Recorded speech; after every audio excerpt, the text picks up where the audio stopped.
महान सम्राट अशोक के 9 रहस्यमय रत्न जानिए।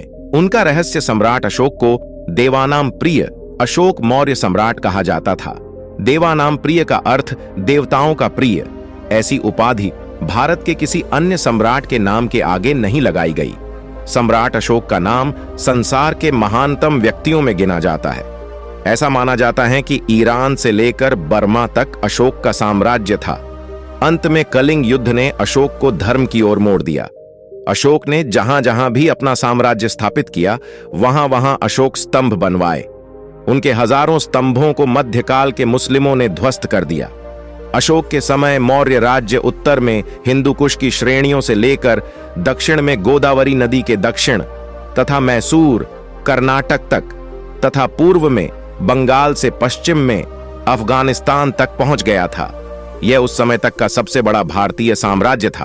अशोक महान ने बौद्ध धर्म का प्रचार भारत के अलावा श्रीलंका, अफगानिस्तान, पश्चिम एशिया, मिस्र तथा यूनान में भी करवाया। बिंदुसार की कई पटरानियों और पुत्रों का उल्लेख मिलता है। उनमें से अशोक का सबसे बड़ा भाई सुसीम था। तिष्य अशोक का सहोदर भाई और सबसे छोटा था। श्यामक अशोक का भाई नहीं था। कहते हैं कि भाइयों के साथ गृह युद्ध के बाद अशोक को राजगद्दी मिली थी। सम्राट अशोक के 9 रहस्यमयी सलाहकार। 9 रत्न रखने की परंपरा की शुरुआत सम्राट अशोक और उज्जैन सम्राट प्रथम राजा विक्रमादित्य से मानी जाती है। उनके ही अनुसार बाद के राजाओं ने भी इस परंपरा को निभाया।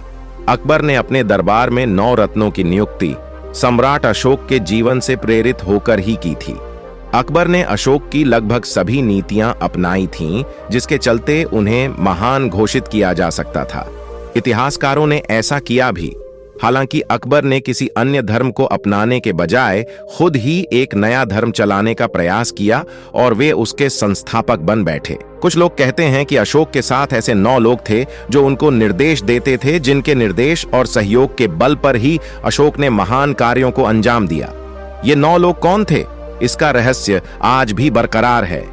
क्या वे मनुष्य थे या देवता? 9 रत्नों की गुप्त पुस्तक। अब सवाल यह उठता है कि सम्राट अशोक के साथ वे कौन 9 लोग थे, जिनके बारे में कहा जाता है कि उनमें से प्रत्येक के पास अपने अपने ज्ञान की विशेषता थी, अर्थात उनमें से प्रत्येक विशेष ज्ञान से युक्त था और अंत में सम्राट अशोक ने उनके ज्ञान को दुनिया से छुपा कर रखा। वे ही लोग थे जिन्होंने बड़े बड़े स्तूप बनवाए और जिन्होंने विज्ञान और टेक्नोलॉजी में भी भारत को समृद्ध बनाया। कहा जाता है कि उनके ज्ञान को एक पुस्तक के रूप से संग्रहित किया गया था।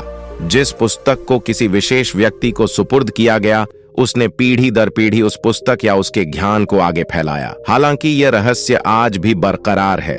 तीसरा रहस्य 9 रत्नों का कार्य। ऐसा माना जाता है कि सम्राट अशोक ने प्रमुख 9 लोगों की एक ऐसी संस्था बनाई हुई थी जिन्हें कभी सार्वजनिक तौर पर उपस्थित नहीं किया गया और उनके बारे में लोगों को कम ही जानकारी थी। यह कहना चाहिए कि आमजन महज यही जानता था कि सम्राट के 9 रत्न हैं, जिनके कारण ही सम्राट शक्तिशाली है। इन रहस्यमय 9 लोगों का कार्य ऐसी जानकारियों की विद्या को बचाकर रखना था, जो अगर किसी के हाथ लग जाए तो सृष्टि का विनाश कर सकती है। बहुत से लोगों का मानना था कि सम्राट अशोक की यह रहस्यमय संस्था धरती पर मौजूद अन्य किसी भी संस्था से ज्यादा शक्तिशाली थी, जिसमें बेहतरीन वैज्ञानिक और विचारक शामिल थे। चौथा रहस्य, अशोक का निधन कहाँ हुआ? ये तो पता चलता है कि सम्राट अशोक का निधन 232 ईसा पूर्व हुआ था, लेकिन उनका निधन कहाँ और कैसे हुआ, यह थोड़ा कठिन है। तिब्बती परंपरा के अनुसार उसका देहावसान तक्षशिला में हुआ। उनके एक शिलालेख के अनुसार अशोक का अंतिम कार्य भिक्षु संघ में फूट डालने की निंदा करना था। संभवतः यह घटना बौद्धों की तीसरी संगीति के बाद की है। सिंहाली इतिहास ग्रंथों के अनुसार तीसरी संगीति अशोक के राज्यकाल में पाटलिपुत्र में हुई थी। 5वां रहस्य, भारत की अर्थव्यवस्था।